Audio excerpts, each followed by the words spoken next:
आज हम देखने वाले हैं क्लास 10th CGBSE हिंदी का पाठ 3 बादल को घिरते देखा है, जिसके कवि हैं नागार्जुन जी। आज हम इसका संपूर्ण प्रश्न उत्तर देखने वाले हैं। तो सबसे पहले वीडियो को लाइक कर दीजिएगा और चैनल को भी सब्सक्राइब कर दीजिएगा। तो शुरू करते हैं प्रश्न नंबर 1 से।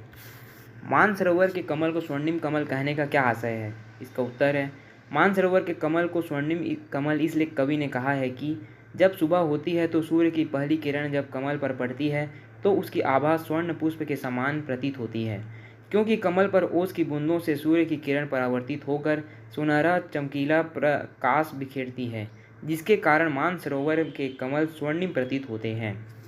प्रश्न नंबर 2, बादल को घिरते देखा है कविता के प्रकृति चित्रण को अपने शब्दों में लिखिए। उत्तर, मानसरोवर पर ओस की छोटी छोटी बूंदों पर जब सूर्य की किरण पड़ती है तो वह सुनहरा रंग का प्रतीत होता है। चारों ओर सुनहरी आभा फैली हुई है। हिमालय पर्वत के ऊपर छोटी छोटी नीले श्याम रंग की झीलों का दृश्य बड़ा ही मनोहारी प्रतीत होता है, जिससे दूर देश से आकर अनेक हंस विचरण करते हैं। वसंत ऋतु में पवन मंद गति से बह रही है। देश और उगते हुए सूरज की किरणें पर्वत की चोटियों पर बिखर कर स्वर्णिम आभा का दृश्य प्रस्तुत कर रही है। रात भर अलग रहने वाले चकवा चकवी पक्षियों का सुबह क्रंदन बंद हो जाता है और वह शैवाल रूपी हटीय दरी पर प्रणय क्रीड़ा करते हैं। इन कठिन पहाड़ी क्षेत्रों में, जो कि सैकड़ों हजारों फुट धरती से ऊपर स्थित निर्जन स्थान पर कस्तूरी मृग अपनी ही कस्तूरी की गंध से उन्मादित होकर उसे खोजने के लिए इधर उधर भटकते हैं और गंध का स्रोत न खोज पाने के कारण चिढ़ जाते हैं।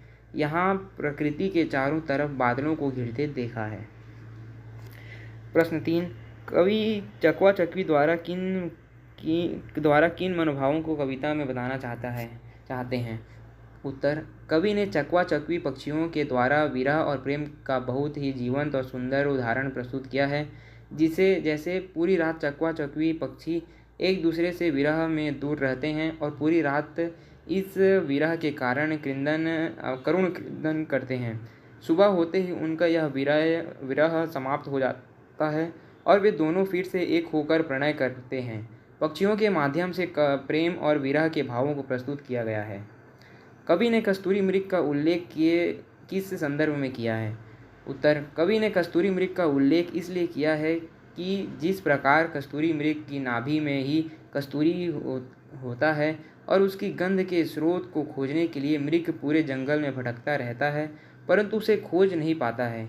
उसी कारण मानव भी ज्ञान और भ्रम की खोज में पूरे विश्व में भ्रमण करता है, किंतु वास्तविकता में यह है कि यह ज्ञान और यह ब्रह्म स्वयं अपने में ही निहित है। कवि का आशय यही है। इसका प्रश्न 5, भाव स्पष्ट कीजिए। इसका हम उत्तर देखते हैं। का संदर्भ, प्रस्तुत पद्यांश हमारी पाठ्य पुस्तक बादल को घिरते देखा है नामक पाठ से लिया गया है। इसके रचयिता कवि नागार्जुन जी हैं।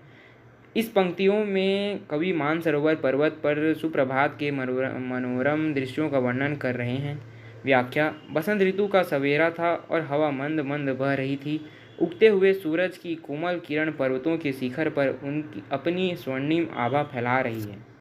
इसका उत्तर है संदर्भ, प्रस्तुत पद्यांश हमारी पाठ्य पुस्तक के बादल को घिरते देखा है नामक पाठ से लिया गया है। इसके रचयिता कवि नागार्जुन जी हैं। प्रसंग, प्रस्तुत पंक्तियों में कवि कस्तूरी हिरणों की व्यथा का वर्णन कर रहा है। व्याख्या, ऐसी जगह जहां आसानी से ना पहुंचा जा सके, बर्फ से पटी घाटियां जो कि धरती से सैकड़ों हजारों फुट ऊपर स्थित है, वहां कस्तूरी मृग अपनी नाभि से उठने वाली कस्तूरी की मादक सुगंध से उन्मादित होकर घूम रहा है। अगले पाठ का संपूर्ण प्रश्न उत्तर देखने के लिए वीडियो पर क्लिक करें। धन्यवाद।